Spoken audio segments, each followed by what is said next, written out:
তো কেমন আছেন সবাই? আশা করি সকলেই ভালো আছেন। তো ভালো থাকবেন বলে আমি এখানে আশা করি সকলেই ভালো থাকেন। আজকে আমি আপনাদের বিদ্যা দিব মাত্র একটি শিকড় আপনি যদি আপনার কোমরে আপনি যদি ব্যবহার করেন, একটি শিকড় যদি আপনি ব্যবহার করেন, আপনি সারা রাত আপনার বীর্য ধরে রাখতে পারবেন। সারা রাত আপনি রাখতে পারবেন শুধু একটি শিকড়ের মাধ্যমে। সেই শিকড়টি আপনি কি করবেন? আপনি নিয়ম কারণ হিসাবে আপনি সেই শিকড়টি উঠাবেন, উঠায়ে বা তুলে তারপর আপনি আমি যে নিয়ম মতো বলে দিব সেই নিয়ম মতো আপনি কাজ করবেন। আপনি দেখতে পারবেন আপনার বীর্য দেখবেন এমনিতে আটকে গেছে। মনে রাখবেন বা মনে ভাববেন যে আজকে আমার কেন এত আনন্দিত হয়ে গেল। তো এই বিদ্যাটি আমি অতি পাওয়ারফুল ভাবে বা শক্তিশালী ভাবে আপনাদেরকে দিয়ে দিলাম।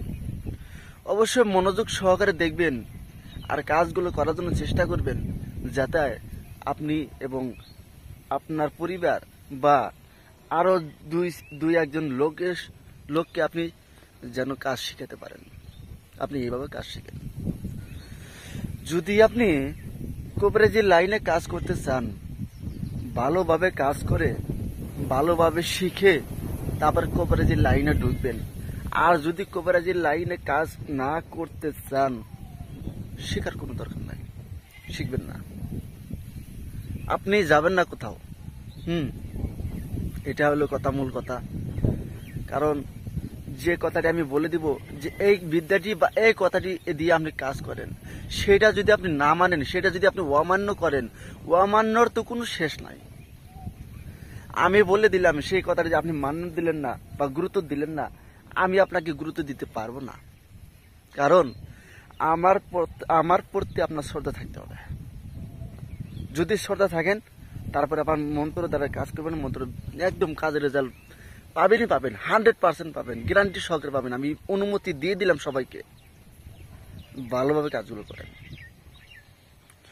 যদি আপনি মন্ত্র লাইনে কাজই করতে চান, তাহলে মন্ত্রকে হেবিট বানান, মন্ত্রকে শক্তিশালী বানান। আপনার দেহটাকে ত্যাগ করেন, ত্যাগ করেন যে আমি করতে পারবো কি না, আমি এই লাইনেতে আসি, তাহলে এই লাইনটা যেন আমি ধরে রাখতে, চিরদিন যেন ধরে রাখতে পারি, সেই ক্ষমতা যেন আমার হাতের মুঠোর ভিতরে থাকে। তো আমি যেগুলো কথা বলবো, সেগুলো কথা যদি আপনি মনোযোগ সহকারে যদি শোনেন বা মনোযোগ সহকারে যদি আপনি বোঝেন, তাহলে সেই বিদ্যাটি বা সেই কথাটি আপনার একদম চিরদিনের জন্য মনে বা খেয়াল থাকবে। ভাবেন যে একটা ফ্রেন্ড বা একটা বন্ধু বা একটা ওস্তাদ যদি আপনি যে কোনো হিসাবে ভাবেন, ভেবেই তারপরে যদি কাজ করেন, আরে ভাই, মানুষকে গুরুত্ব দেওয়া, মানুষের উপরে বিশ্বাস বা শ্রদ্ধা করে রাখা, তার উপরে ভরসা করে যে আপনি একটু করেন, আপনি কখনো বিফলে যাবেন না ভাই, আপনি কখনো বিফলে যাবেন না। উপরওয়ালা বা আল্লাহ ভগবান যে আছে, উনি সবাইকে এক সমান দেখেন। কাউকে হয়তো বেশি দেখেন, কাউকে তো কম দেখেন না, এটা না, কিন্তু তকদির নিয়ে খেলা, এটা কিন্তু বোঝেন। কিন্তু কার থেকে কি হবে, কার থেকে কি শেখা যাবে, কার থেকে কোথায় থেকে কোনটা বস্তু আনা যাবে বা নেওয়া যাবে, সেটা কিন্তু আপনি জানেন না। খুব ধৈর্য ধরে, খুব মনোযোগ সহকারে আপনি কাজগুলো করবেন আর আমার কথা চিন্তা ভাবনা করবেন যে ওস্তাদ বলেছিল ঠিক এইরকম ভাবে কাজ করা যায়। তো যাই হোক, আমি আপনাদেরকে বেশি কথা বলে আমি আপনাদেরকে বোঝাবো না। বুঝাইতে গেলে অনেক কথা, আর না বুঝাইতে গেলে কোনো কথাই আসে না, কোনো যায় আসে না। কারণ আপনি যে এই লাইনে আছেন, আপনি কাক বলে লাইনে আছেন, আপনি কাকে জিজ্ঞাসা করে লাইনে আছেন, কার কাছে অনুমতি নিয়ে লাইনে আছেন, কার কাছে দীক্ষা নিয়েছেন।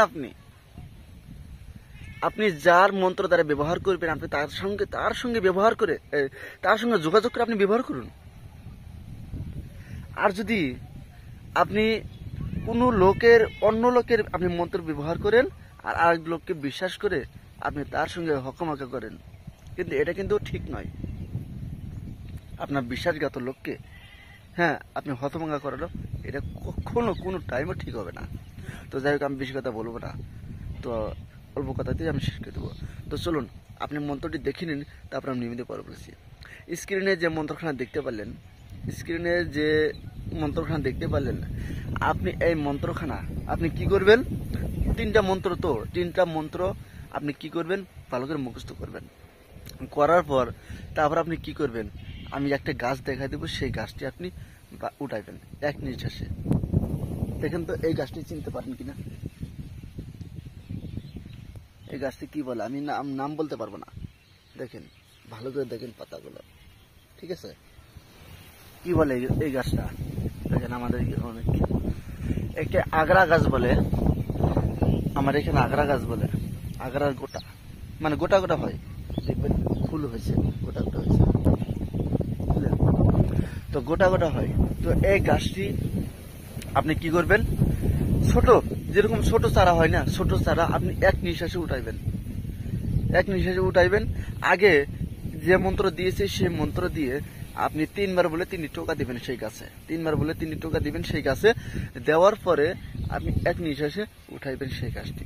উঠাইয়ে সেই শিকড়টা আছে, শিকড়টা আপনি কাঁচি দিয়ে কাটবেন না, কোনো কিছু দিয়ে কাটবেন না, আপনি শুধু মুখ দিয়ে কাটবেন, ভালো করে ধুবেন, ধুয়ে আপনি মুখ দিয়ে কাটবেন, মুখ দিয়ে কেটে তারপর আপনি কি করবেন, একটা পলিথিনে হোক, কেরি দিয়ে হোক, বা লাল যে কোনো লাল কার সুতা দিয়ে হোক আপনি বেঁধে, তারপর আপনি কোমরে বেঁধে আপনি সহবাস করেন, বা স্ত্রী সহবাস করেন, বা আপনি পার্টনার সঙ্গে আপনি মিলন করেন, আপনি যার তার সঙ্গে মিলন করেন, কোনো অসুবিধা নাই, আপনি করবেন, নিশ্চিন্তভাবে করে নেবেন। তো আমি বিদ্যাটি অতি পাওয়ারফুল ভাবে দিয়ে দিলাম, সকলে যেন কাজগুলো করতে পারেন আমি এখানে বলে আশা করি। তো ভালো থাকেন, সুস্থ থাকবেন, ধন্যবাদ। আর কথা হলো যে যদি আপনি গুরুবিদ্যার ডায়েরি এবং চন্ডাল হার অবশ্যই নিতে চান, তাহলে আমার সঙ্গে যোগাযোগ করে নেবেন। হ্যাঁ, এটা কিন্তু থাকবে না। আর আমি কিন্তু ডায়েরি অনেক করে বানাইছি, হ্যাঁ অনেক করা হয়ে গেছে, সেই ডায়েরিগুলো আমার জাগ্রত ডায়েরি, আমি আগে ডায়েরি জাগ্রত করি, তারপরে আপনাদেরকে দেই। তো এখন আমি ভিডিওতে দেখাই দেবো কতগুলো ডায়েরি আমার কাছে আছে। তো যদি আপনি নিতে চান অবশ্যই নিয়ে নেবেন। আর চন্ডাল হার বেশি নাই, এখন মাত্র 3টা চন্ডাল হার আছে, 3জনকে আমি দিব। যদি আপনি যোগাযোগ করেন, ডায়েরির সঙ্গে পাবেন না, এখন চন্ডাল ডায়েরির সঙ্গে পাবেন না, আমি নির্দিষ্টভাবে আপনাদেরকে দেবো, যে আমার পার্সোনাল হিসেবে আমি তাকেই দেবো। তো ভালো থাকেন, সুস্থ থাকবেন, ধন্যবাদ।